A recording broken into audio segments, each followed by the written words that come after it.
Good morning, good morning, good morning. The sun is shining, the birds are chirping, and you are breathing. Today is Wednesday, May the 29th, 2024, and I would like to welcome you all to This Is Just a Thought with Stephen Corner K. Hope everyone is enjoying their midweek swing, hump day. We're almost there, folks. We are almost there. Hey, before I go any further, hit that like and subscribe button along with that bell icon so you can get notified when I drop these podcasts. Keep you in the loop. As always, there's going to be a lot of interesting topics I'm going to talk about and discuss, give my thought, give my input. I hate for you guys to miss out on that. I would hate for you guys to miss out on that. Hey, just hit the bell icon. That's going to help you get notified. Hit that like and subscribe. Let me know what you think. Also, get in the comment section. Let me know what you guys think, whether yay or nay. Is it worth it or is it not? Should I shut up? Should I move on? Should I continue? Won't hurt my feelings. You will not hurt my feelings, not one bit. Just won't. All right, let's move along here. Hey, today's word of the day, junket, which means a promotional trip made at another's expense. Junket, man, I've heard that. I usually hear military junkets. I don't know how that plays in, but I guess that's that old military thing, old Navy thing. Hey, when you get a little bit of leave, they used to call it way back yonder a junket. Hey, it is what it is. It's going to be what it's going to be. Man, as far as the weather here in North Carolina, man, it is looking good. Surprisingly, or not surprisingly, after about 2 days of some rain, and I do mean rain, early part of the week and weekend, going into the weekend, well, the weekend and the early part of the week, it was just rain. It was a miserable couple of days. It just was. One day it was some heavy rain. Got a little bit of heavy rain. It was a welcome relief because, before we were in the 90s and everyone was talking about the heat and how it was heating up. We might have an early summer, yada, yada, yada, rah, rah, rah. But this mild weather we're experiencing now, today they're saying it's going to be up in the upper 80s to 90. But by the end of the week, going into the weekends, we maybe get in some 70s. We're going to get up in some high 70s. That's a plus. Just is. Especially going into the weekend. Relaxation and some nice temps out there. It may be good for a couple of days, but I dare I say, or dare I venture out on that proverbial limb, the heat is coming. It just is. And also, man, hey, the Midwest continues to get hammered day after day, night after night. Tornadoes, severe storms, heavy rain. You can take it down to Texas, all the way up to Iowa, Ohio. The Midwest is in Oklahoma, Nebraska. It's just that whole Midwest is just getting slammed with this springtime weather, seasonal weather. That's usually what happens in the spring. Hey, just like in the winter, they usually get hammered with frigid temps and snow. It is what it is. It's just that part of the country. That's what they experience. There's no way around it. Just isn't. Last week, man, that in Iowa, a tornado came through in the wee hours of the night, and it decimated a town. There were several deaths, but so far this week, I haven't heard of any deaths so far this week. Just the tornadoes and heavy rain. Pray for those folks out there in the Midwest. Like I said, we got some remnants of those storms earlier this week. And we just got the rain. Man, I can only imagine if it was the tornadoes and that heavy rain and those severe thunderstorms. Man. And moving along, man, hey, I don't know if you guys heard about this, but I heard about it this morning. Out in Dare County, that's along the Outer Banks of North Carolina, looks like another home has been claimed by the sea.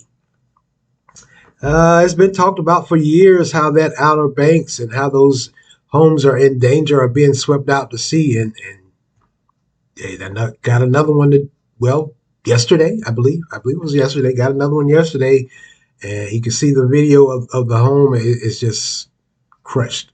I think once it goes without saying, once those houses fall, there's no need of trying to save them. There's no really, I mean, where are you going to rebuild at? Because the sea is coming in, and it is. The high waves, the tide, the sand, and it claimed another one. I believe they say this is maybe the third or fourth one in 3 years. It claims about one or two every year. And then, of course, we haven't even gotten to hurricane season yet. Man, what are you going to do? That's Mother Nature. There's no way around it. Just like I said about the Midwest and those storms rolling through here on the coast of North Carolina, on the coast anywhere, I should say. It's a given that that could, chances are, happen. And it's been the talk, of course, global warming, and they've said for so many years about the coastline, they said that, hey, slowly but surely, the sea is coming closer and closer inland, and it is. It just is. But if you've ever been to the Outer Banks, I personally have never been, but I will be going. I can guarantee that very soon. Very soon. It is a beautiful place. Close to the Outer Banks I've been, and it is maybe considered the Outer Banks, I'm not sure, is Emerald Isle and Topsail. Uh, Close enough, I gather. I think Topsail is considered the Outer Banks, not too outer banks, if I can say that. But it is a beautiful place. It's so peaceful and relaxful. It just is. I can tell you that the time I spent there, I thoroughly enjoyed it. I just did. I just did. It is very relaxing. If you never have been, make your way out there towards the Outer Banks of North Carolina. Just sit and relax. I mean, hey, you can't party all your life. Just can't, just can't. All right, let's move along here, man. Hey, the NBA championship is set, or it was until last night. Now, Boston out of the East. They swept the Indiana Pacers, so they're sitting at home licking their chops, waiting. And the way things are going, we were thinking to ourselves, I, like you, in that Western Conference Finals between Minnesota and the Dallas Mavericks, the Mavs were up 3-0. All they had to do was come in last night and finish the job against the Mavericks, but Minnesota had a trick or two up their sleeves, and they held on. That series has been real close, high-scoring games, and I didn't know that Minnesota quite possibly they are the highest-scoring team during the playoffs and regular season. So those games have been running hundreds, 100, and man, the scores have been 100 and something to 100 or something, and last night was no different. But Minnesota held on. They finally got him one. Edwards and company, when they came in, there was a lot of talk that Minnesota quite possibly could knock the Mavs out. And then there was something that was saying, no way, no how, not with Kyrie and Luka playing the way they're playing. But many were saying, hey, it's going to be a good series. And it has been a good series, I got to say. Even though, like I said, the Dallas Mavericks are now up 3-1. They were, like I said, were in line to sweep it last night. It has been a good series. I got to admit, I got to say, it has been a great series. Minnesota has definitely, even though they couldn't pull a lot of the games, several of the games off, they were hanging with the Mavs until the final minutes when the Mavs went on a run and they ended up taking 3 games. But last night, Minnesota hung in there. They wouldn't let them get, every time the Mavs looked like they were getting ready to tear off on one of those last 5 or 6 minutes runs, Minnesota shut it down, and they hung in there, and they got them one. Next game is, of course, tomorrow night, Thursday night. We'll see what happens. Can Minnesota do it, win another one? They're back home in Minnesota, so maybe they can. Who knows? Who knows? We will see. We will see. But I really don't think so. I think it's going to be Boston and the Dallas Mavericks in the finals. Many people are saying that. I can see it. I got to be honest with you. Even though it would be surprising and it would be nice to see Minnesota in there, but Minnesota's a young squad. Edwards, he can only do so much. He has a little help, but it is not enough. and not with Dallas. Not with Dallas in the way Kyrie and Luka are playing, because they are playing some hard, good basketball. They won't let up. They will not let up. So we'll see what happens tomorrow night. We will see what happens tomorrow night. I mean, I can't, me myself personally, I can't wait. Like I said earlier in several podcasts ago, I'm sitting there, I'm glued to the TV now, because this has been one of the best uh, finals runs I have seen. I can't remember. I got to be honest with you. I can't remember when I've seen a finals run like that, like this, where there are actual teams, and this is going back, you know, however long, where there's actual teams in these finals that are actually fighting and playing. The underdogs, they're sticking around. I really didn't know, and maybe this is a naivete on my part, and maybe I should start looking at the stats more. I didn't know that Dallas. I always thought Dallas was a higher seed, but apparently Minnesota's the top seed. Dallas is the fifth or sixth seed, and it has been done before, where the fifth or sixth seed has came out on top and won the NBA championship. Looks like it's going to be that way this year. Yeah, Boston's sitting at home licking their chops. They swept Indiana. Yeah, they swept them. They really did. They did a good job. So they won that series 4-0.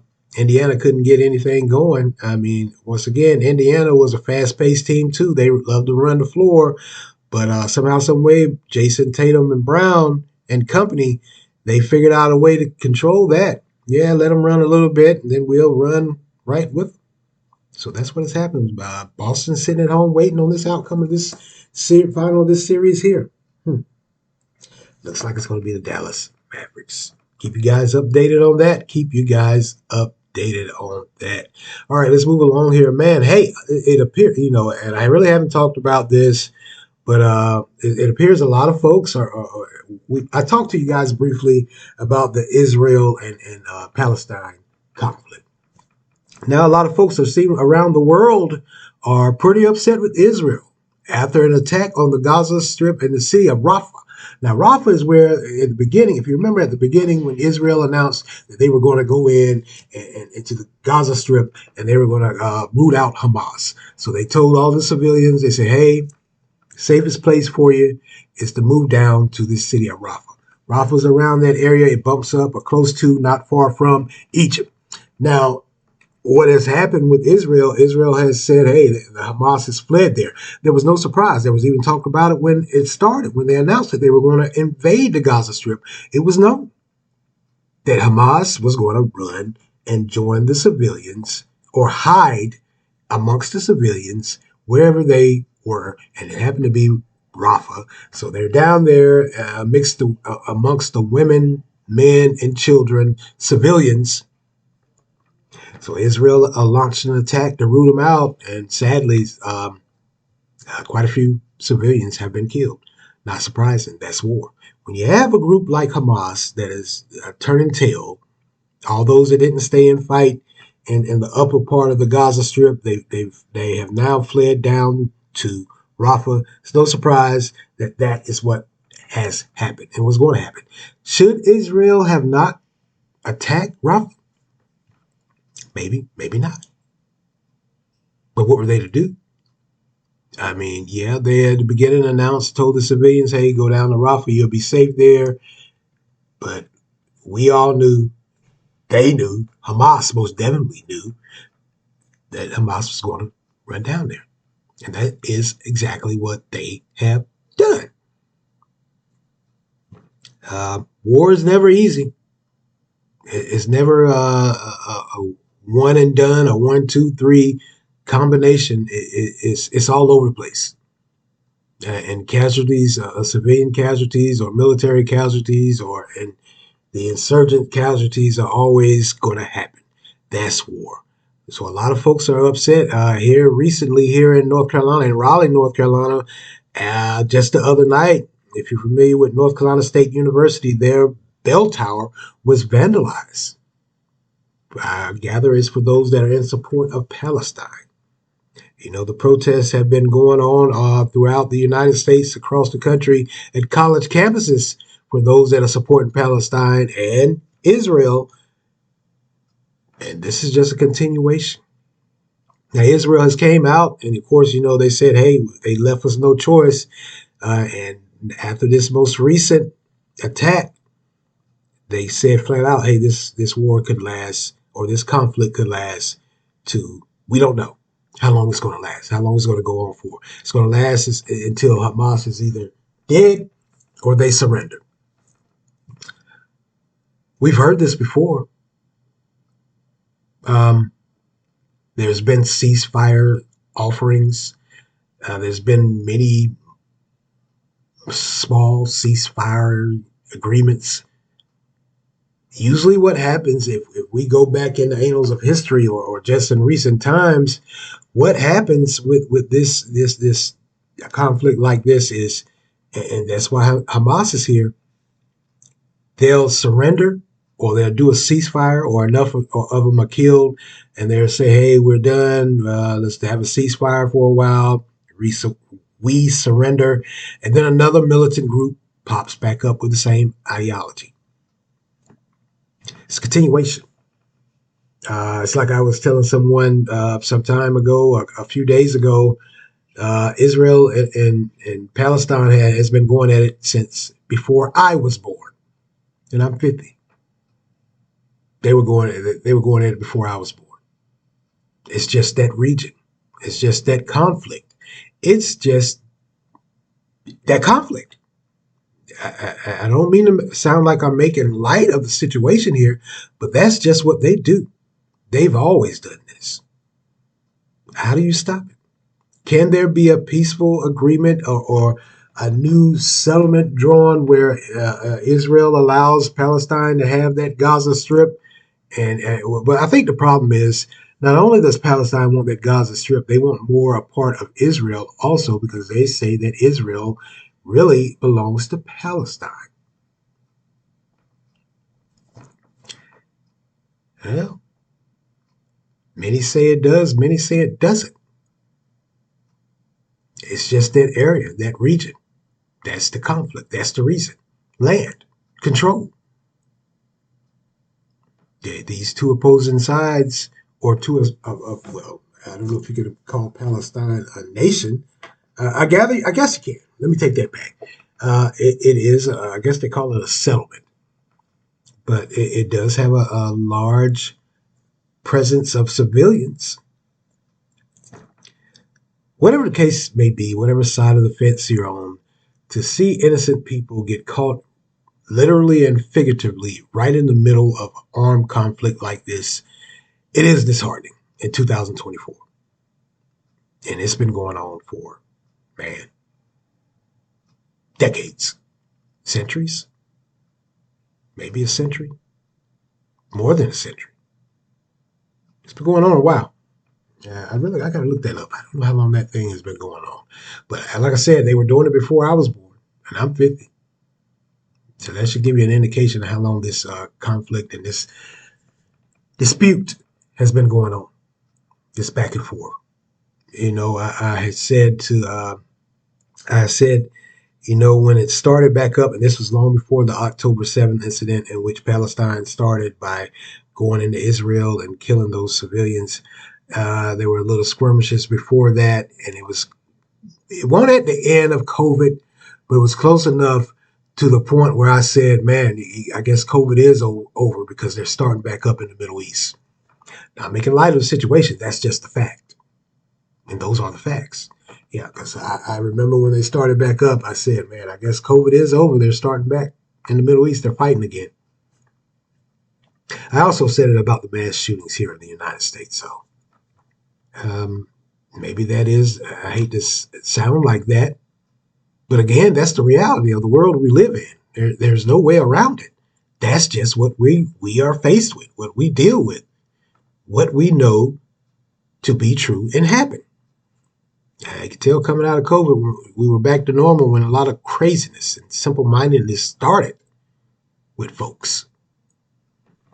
Just did. All right, let's go get it. Man, hey, looks like the governor's race here in North Carolina, surprise, surprise, surprise, At one point in time, they were saying that, hey, it was going to be a shoe-in for the Democrats with Attorney General Josh Stein, but now they're saying the governor's race is a toss-up. Looks like Lieutenant Governor Mark Robinson has gained some traction, gained some momentum. And they're saying, hey, the state is a toss-up. It's a toss-up between anyone. It could go either way, whether it be Democrat or Republican. The reason they're saying is that it's being linked or traced back to the fundraising efforts of the GOP, getting Lieutenant Governor Mark Robinson's name and face and likeness out there. It appears to be working because those poll numbers, they ain't too far off. They mirror, honestly. I remember at one point in time, President Biden and former President Donald Trump, those numbers were neck and neck. It was a toss-up. So here we are once again here in little old North Carolina, which is a battleground state, by the way. It has recently become a battleground state because of these close numbers and because of this governor's race. And also because of the fact, if you guys remember, I talked to you guys about a month or so ago about all those companies that were coming to North Carolina and how I believe it was the state of Connecticut or somewhere, they were trying to woo some of the companies away from North Carolina because of the controversy of Lieutenant Governor Mark Robinson, his stance on LGBTQ issues. It's often chauvinistic remarks as it relates to women and men and the roles they play. So this state of Connecticut said, hey, don't go down there. Those old Southerners are stuck in a time warp. But it appears enough people are listening and enough people are buying what he's saying and enough people are drinking the Kool-Aid because now those top pollsters got to recant what they're saying. They can't decide whether North Carolina is going to be a red state or a blue state. Donald Trump carried the last election cycle. Donald Trump, by the way, did carry the state. Got all the electoral votes and the popular vote also. So now these pollsters, like I said, they got to recant what they're saying. And they flat out said, hey, we don't know. We can't tell you. It's anybody's ball game. Wow. So Attorney General Josh Stein, who's a Democrat, and Lieutenant Governor Mark Robinson, who's a Republican, who's not too popular, at least amongst certain folks, they're neck and neck. It's anybody's game. Lieutenant Governor Mark Robinson also has gotten a little flack because of he made some statements about some fundraising, not fundraising, nonprofits, and I guess how they're taxed or how they're viewed and how their money's handled. But somehow somebody came out and said, how could he say that when his nonprofit has made a profit? So I guess they were saying that, you can't say anything about the government should step in and monitor these nonprofits and the money and how it's used or whatever. Do you want the same thing to happen to your nonprofit that makes a profit, by the way? North Carolina is certainly on the map. It is. It's certainly back on the map. It is a battleground state. President Biden has been here. Vice President Kamala Harris has been here. And they haven't been here just one time. First Lady Jill Biden has been here. They haven't been, like I said, haven't been here one time. In 1 month, I can remember, I want to say the president was here twice. The vice president was here twice, and his wife even popped up once. And this isn't like a month or so ago. This has been going on ever since, I want to say, February or March. What does that tell you? Former President Trump has been here. He came down last weekend to Charlotte at the Coca-Cola 600 and gave a little rally. still hasn't announced who his vice president is going to be. I think that should be happening soon. I mean, we're what, maybe 6 months or so out from the actual presidential race. I know those people that are voting in the Republican Party would love to know who's your vice president running mate's going to be. Many have speculated. Also, last weekend here in North Carolina, speaking of that, him not having announced his vice president, there was the state's GOP convention. So let's see, Vince Swamy, you guys remember him? He was running for president. He bowed out. The billionaire or whatever he is, entrepreneur. He came. He's been named or quite possibly hinted at to be a VP running mate. And the governor of, I believe it was one of the Dakotas, I'm not sure if it's North Dakota or South Dakota, he's been named also as a VP running mate. They both showed up at the state's GOP convention, I guess, pleading their case. So those two have been named out there. Nikki Haley has also been named, but I don't think Nikki Haley's going to. If you know her and her little quarrels with former President Donald Trump, I don't think she is going to be his running mate. Although she has come around, she has hinted at or flat out said if she would vote for him because, hey, he is the presumed Republican Party nominee for the president. I still haven't had a national convention where he's been announced. But at this point, like I said, and like we all know, there really isn't anyone that has came forward that could knock him off that pedestal. So who's going to be his VP or his running mate? Got to announce it soon, I would hope. Just to. But like I said, North Carolina is a battleground state. At one point in time, it was all blue. And it was.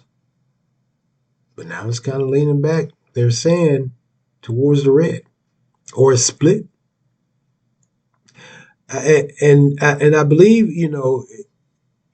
a lot of times after these elections, when you look at the poll numbers, and you look at the demographics, and you can see where the Democrats favor Weld versus where the Republicans favor Weld, it's usually out in the rural areas or the country of North Carolina that the Republicans do well, or really going towards some certain spots in the western part of North Carolina.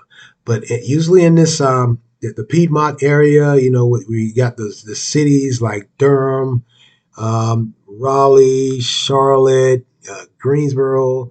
Well, not really Greensboro, because I believe the Republicans carry that also. You can tell, well, it's usually urban versus rural. That's the best way I can explain it. Some of it may carry out into the rural, where there are a few counties where they split the line between Democrat and Republican. And the thing about that, and they really don't talk about it, like I said, my mind is always moving, it's always thinking, it's always foreseeing, and it's always drawing conclusions. I'm always out on that proverbial limb. When I see that little blurred line between Democrat and Republican, blue and red, out in the rural counties, I got to be honest with you, it's usually those rural counties where the job market is slim to none. The agricultural industry is all but a bust. Textile industry, we know that's a bust. Those rural areas, that's where how they survived and lived for many years. Or even, a lot of the rural areas, the hospitals are gone. So they have no medical care. They have no medical attention. So in comes the Democrats. And they shake things up enough to make Republicans step back and look and think and wonder and ponder and try to change the game plans. So yeah, usually when I see those numbers after these elections or these pre-poll numbers, and it's in a rural part of the country, in a part of the state, I usually say to myself, oh, those are the areas that have been hit hardest by the economy, that can't rebound. They don't have anything. There's no money. There's no jobs. So they will rely and lean on Democrats. It's just that simple. So that very well may be, now that I'm sitting here thinking about it, that very well may be, and that very well may be what that is what the Democrats are relying on. That they can get to those that, are having hardship and promise them something and produce something and get their vote out in those rural areas. Because, yeah, if you are here in North Carolina, if you ever pay attention at these after election exit polls, those areas that were once red, they did change a little bit. Or those counties where it was once all red and now it's split. That's the reason. That is the reasoning. All right, I'm going to get out of here. I'm going to go and skedaddle. Hey, but before I go, man, an update of sorts.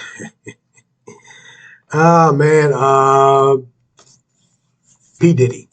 Diddy Love, Puff Daddy, Love Daddy, however you want to call him.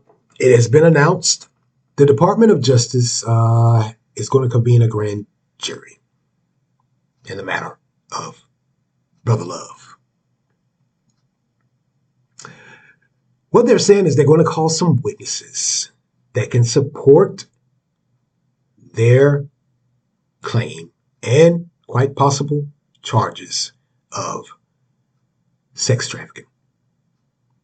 The tape, it's all fine and dandy in the court of public opinion. That's fine. We know what he did. We know how he rolled. That tape is obsolete to them. Like I told you guys last time when I talked to you, LA flat out said, hey, there's nothing we can do about that tape. There's nothing we can do in regards to that tape.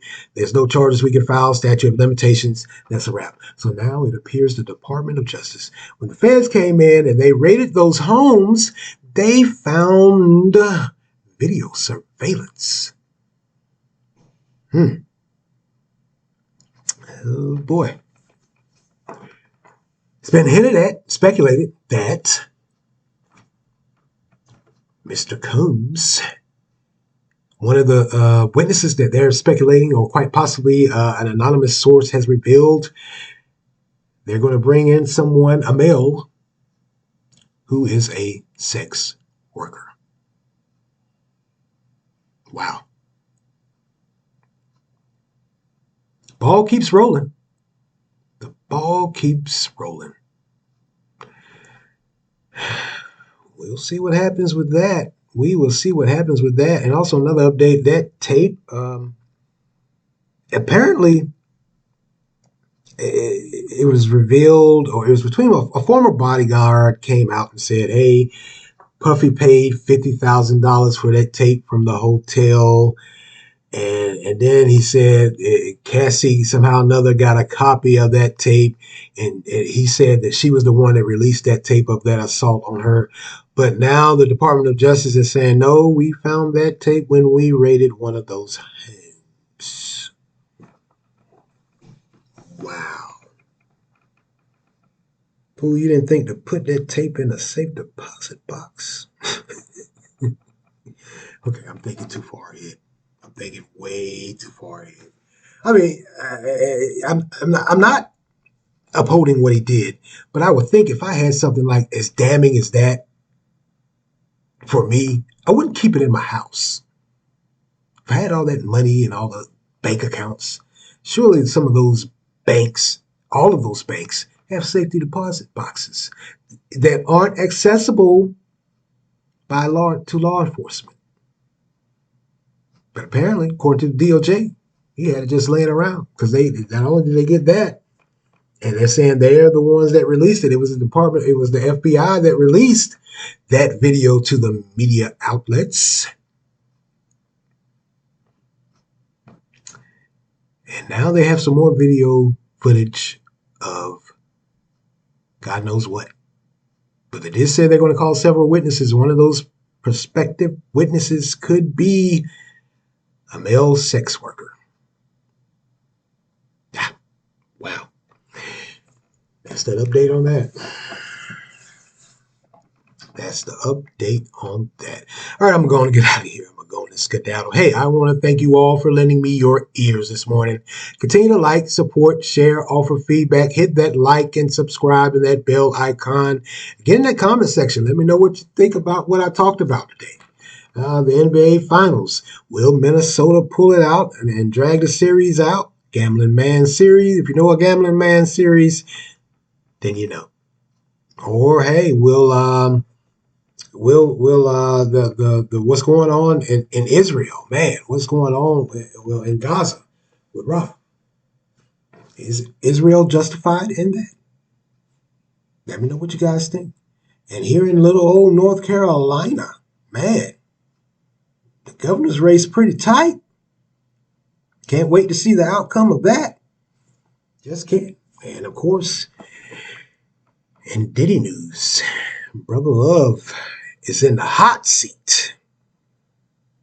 His biscuits are burning. Man, he may have just, well, not may have.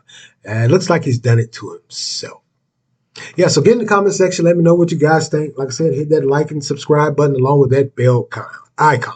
And as always, thank you for listening to This Is Just a Thought with Stephen Cornegay. Amen.